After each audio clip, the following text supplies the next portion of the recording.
Assalamualaikum warahmatullahi wabarakatuh. Hari ini kita membahas tentang jenis gaya, ya. Kalau yang sebelumnya itu tentang hukum Newton, kalian bisa baca-baca termasuk contoh soal, ya. Konsep gaya juga sudah dilihat video-video kemarin. Jadi hari ini kita cukup ke jenis-jenis gaya, bagian subbab terakhir di dinamika ini. Gaya itu macamnya banyak. Yang pertama adalah gaya gravitasi. Newton selain merumuskan tentang hukum gerak, juga dia merumuskan hukum gravitasi universal. Ini bunyi hukumnya ya. Apabila dua buah benda berinteraksi, dia itu saling tarik-menarik. Nih misalnya bekantan satu. Bekantan satu ini menarik bekantan 2 dengan besar gaya F12. Sedangkan bekantan 2 juga menarik bekantan 1 dengan besar gaya F21. Besarnya ini sama, lihat panahnya panjangnya sama kan? Besarnya sama tapi arahnya berlawanan. Ya, jadi yang di bekantan 1 F12 artinya apa nih? Gaya pada bekantan 1 karena tarikan bekantan 2, sedangkan F21 adalah gaya pada bekantan 2 karena tarikan bekantan 1. Sedangkan F21 adalah jarak antara bekantan 1 dan bekantan 2. Dari rumusan ini, Newton mengatakan bahwa semua partikel di dunia ini tarik-menarik. Gayanya apa? Berbanding lurus dengan hasil kali massa. Lihat ini, kalau dalam rumusnya adalah M1 kali M2, ya kan? Jadi ini berbanding lurus dengan hasil kali massa dan berbanding terbalik dengan kuadrat jarak di antaranya. Ini R1 pangkat 2 kuadrat. Kalau dalam notasi vektor dituliskan minus G. Ya. Minus G ini karena arahnya ya. Tarik-menarik. Kalau misalnya ke sini, arahnya keluar daripada objek, bukan arahnya ke dalam. Kemudian R12 ini vektor satuan dari M1 ke M2, dari M1 bekantan 1 ke bekantan 2. Kalau tidak dalam notasi vektor, ditulis saja Fg sama dengan G M1 M2 per R12 kuadrat. G itu adalah tetapan gravitasi. Kalian harus ingat sendiri, besarnya sekian. Ya, kemudian ada berat. Berat itu berbeda dengan massa. Kalau massa itu ukuran banyaknya partikel yang dimiliki benda, kalau berat itu tidak lain sebenarnya adalah gaya pada benda karena tarikan bumi, yaitu gaya gravitasi bumi. Karena semua partikel, termasuk benda dengan bumi, kita dengan bumi, itu selalu tarik-menarik. Arah dari gaya berat itu arahnya selalu ke bawah. Ya. Jika hukum kedua Newton F sama dengan ma, kemudian kita ganti. Gayanya yang bekerja pada benda adalah W, M adalah massa benda, A-nya adalah percepatan. Percepatan di sini adalah percepatan gravitasi, sehingga diperoleh W sama dengan M dikali G. Kemudian ada gaya normal. Gaya normal ini adalah gaya sentuh. Apabila dua benda bersentuhan, maka akan muncul gaya normal. Jadi syaratnya harus bersentuhan. Lihat ini ada patung bekantan, kemudian dia berada di tanah ya. Ini ada sebenarnya ini ada semacam semen gitu ya tempat dia berada. Kemudian akan muncul gaya normal ke atas. Bekerja pada bekantan, tegak lurus permukaan ini. Kalau ini W berat ya. Normal itu berarti tegak lurus karena memang selalu tegak lurus permukaan. Itu ya, jadi N dengan W apakah pasangan aksi reaksi? Bukan, karena kalau kalian memahami hukum ketiga Newton kemarin, hukum aksi reaksi itu gaya aksi reaksi bekerjanya pada benda yang berbeda. Kalau bendanya sama itu bukan aksi reaksi. N ini, gaya normal ini bekerja pada bekantan. Berat juga bekerja pada bekantan, jadi kan hanya satu benda. Jadi bukan pasangan aksi reaksi. Tapi ini saling menyeimbangkan. Seandainya tidak ada gaya normal, maka patung ini akan tenggelam ke tanah karena kan ini ada gaya, beratnya arahnya ke bawah. Berarti kan ini bekantannya ditarik bumi ke bawah. Syukurnya ada gaya normal yang menyeimbangkan. Makanya ini tanahnya besarnya sama, arahnya berlawanan. Kalau ditambah, dijumlahkan, diresultankan, hasilnya 0. Sehingga patung ini tetap berada diam di sini. Lalu ada gaya gesek. Gaya gesek ini muncul karena kedua benda, permukaan benda-benda itu bersinggungan dan permukaannya itu tidak rata, bergerigi-gerigi. Gaya gesek itu selalu melawan arah gerak. Jadi kalau misalnya geraknya ke sana, maka gaya geseknya ke kiri. Kalau benda diam itu juga ada gaya gesek. Gaya geseknya disebut gaya gesek statis. Kalau dia bergerak, maka gaya gesek kinetik. Kalau rumusnya, dia memiliki hubungan dengan gaya normal. Untuk gaya gesek statis, kurang dari sama dengan mu Sn. Kapan dia sama dengan? Sama dengan berlaku jika gaya gesek statik mencapai maksimum atau benda itu akan bergerak, tepat akan bergerak. Nah, kalau dia kinetik, bendanya sudah bergerak sehingga mu k dikali N. Berdasarkan hasil percobaan, itu gaya gesek statis lebih besar daripada gaya gesek kinetis. Harga mu ini, koefisien gesek ini, bergantung pada sifat kedua permukaan yang bergesekan. Kalau permukaannya kasar, maka mu-nya besar. Kalau permukaannya licin, maka mu-nya juga kecil. Gitu ya. Lalu yang berikutnya adalah gaya sentripetal. Gaya sentripetal ini gaya yang dimiliki ketika benda itu bergerak melingkar. Misalnya ini di bundaran. Jadi ini mobil, truk ya, dia akan mendapat gaya sentripetal arahnya ke pusat lingkaran. Yang ketika truk itu di sini, ini juga akan mengalami gaya sentripetal menuju ke pusat. Nah, gaya sentripetal itu dari hukum kedua Newton kan gaya sama dengan massa kali percepatan. Kalau di sini dicari gaya sentripetal berarti sini percepatan sentripetal. Sehingga menjadi mv kuadrat per r r topi. Kenapa minus? Karena kita mengambil kalau tanda ke dalam pusat lingkaran, ini kan pusat lingkarannya tubuh.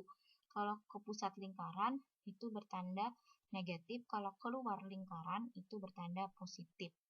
Seandainya hanya dicari besarnya saja, maka cukup ditulis gaya sentripetal sama dengan mv kuadrat per r. M itu massa siapa? Massa benda ini truk. V-nya kecepatan benda ini. R-nya adalah jari-jari atau jarak antara truk ke pusat lingkaran. Kemudian tegangan tali. Mungkin ada yang pernah main layang-layang dan sekarang cukup banyak anak-anak di daerah saya yang main layang-layang.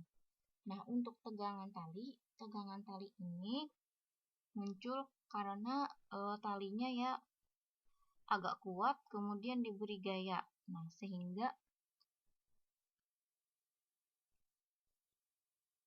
ada tegangan tali. Arahnya kemana? Kalau dari tangan kita, arahnya keluar tangan kita. Kalau dari benda, dia keluar daripada benda. Ini dengan ini besarnya sama.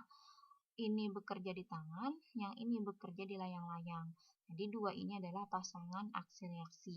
Tapi apabila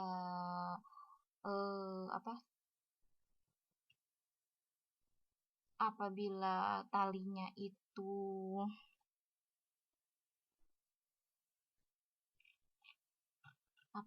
di sini, tali di sini masanya diabaikan ya, masanya dianggap 0.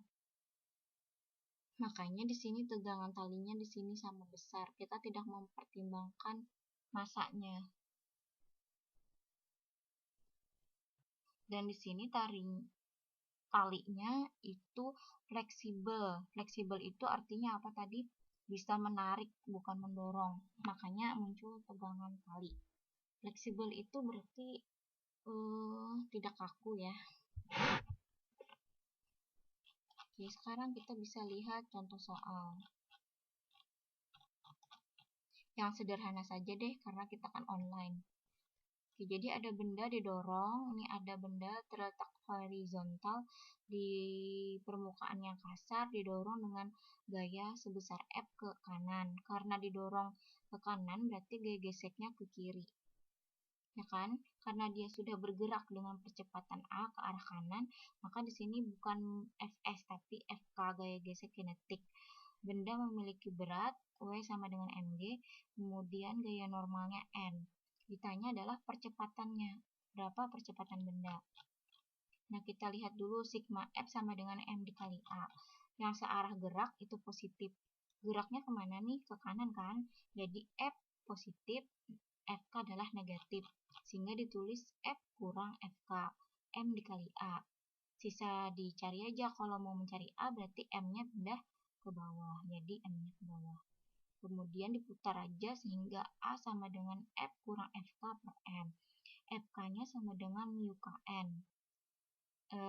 Ya kan, rumus bahwa gaya gesek adalah koefisien gesek kali gaya normal. Gaya normalnya sama dengan W. Kenapa? Lihat ini, lihat pada sumbu Y. Tidak ada gaya lain kan? Ke atas positif, ke bawah negatif. Jadi kalau mau ditulis rinci itu sigma F. Ada nggak ya saya yang tunggu sebentar.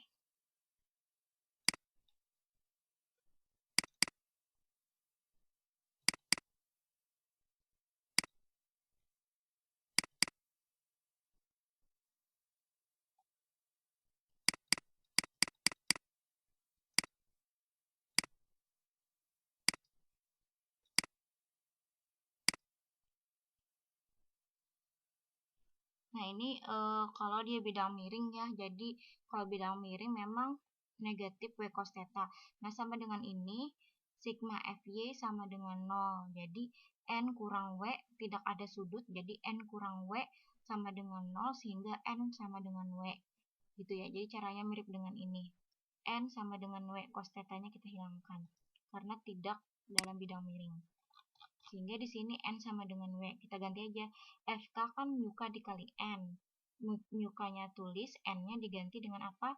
Berat. Berat adalah M dikali G. Jadi rumus percepatannya adalah ini. F kurang muka Mg per M.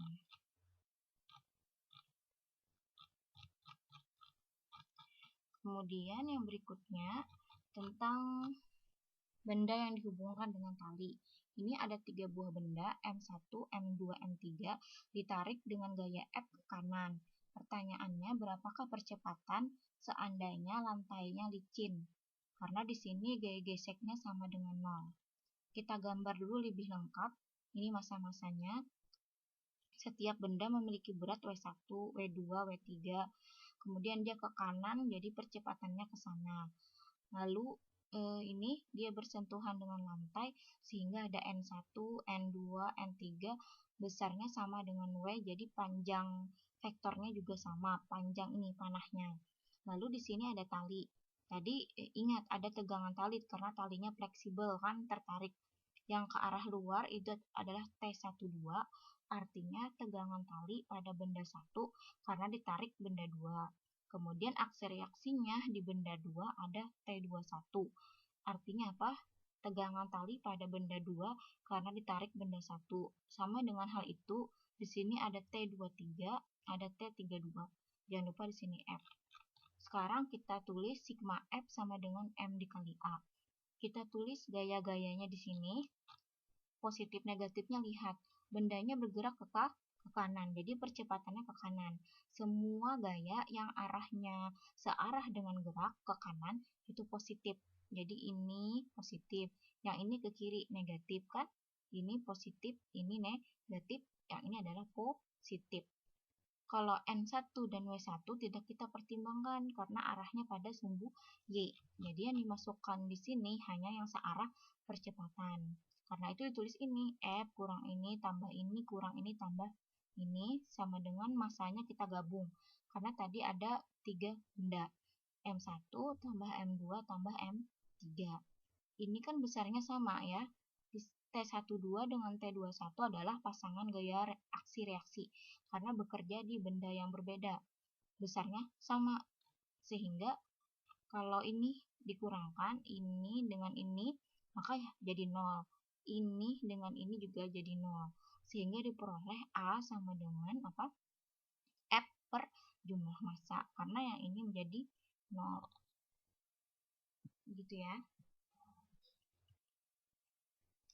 Jadi kalau mau mencari A, jumlah massanya dibagi ke bawah, dapat ini.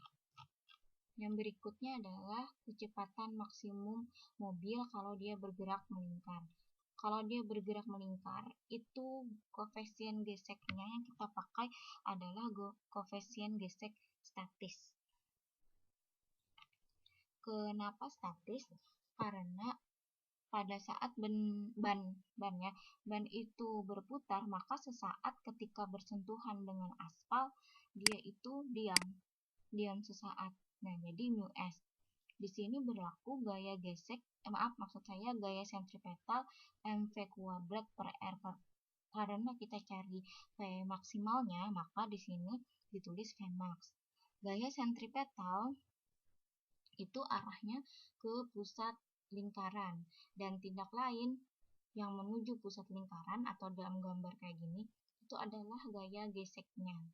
Jadi kita samakan Fs, kalau F besar itu gaya sentripetal, kalau Fs max berarti adalah gaya gesek ya. F-nya kecil itu lambang gaya gesek. Gaya gesek statis maksimal. Jadi gaya sentripetal kita ganti dengan gaya gesek maksimal. Gaya gesek maksimal itu apa rumusnya? Mu s dikali n. N-nya sama dengan berat karena di sini dia bergerak di aspal yang horizontal, tidak ada sudut. Sehingga langsung saja n sama diganti dengan mg. Di sini ada m, di sini ada ya, turun ke sini m-nya. Ruas kiri ada m, ruas kanan ada m. Kita coret-coret. Kemudian kita mau mencari V maksimal kan? Berarti R-nya kali ke atas. Sehingga di sini mu SGR. Karena di sini kuadrat, berarti kalau mau cari Vmax saja itu diakarkan. Sehingga diperoleh Vmax akar mu SGR. Sebaiknya kalau ada rumus-rumus seperti ini, kalian dicoret-coret di kertas, ditulis ulang sambil dipahami langkah-langkahnya. Ya, tidak didengarkan saja. Jadi begitu, ini hanya kali silang, jangan lupa M-nya dicoret. R-nya kali ke atas, baru ditarik akar. Nah, jadi kecepatan maksimal mobil kalau mau bergerak melingkar itu adalah akar mu SGR. Kalau melebihi dari kecepatan ini, yang terjadi adalah itu terpeleset keluar dari lintasan lingkaran. Berarti dia mengalami kecelakaan. Ya. Nah, itu saja contoh-contoh soal.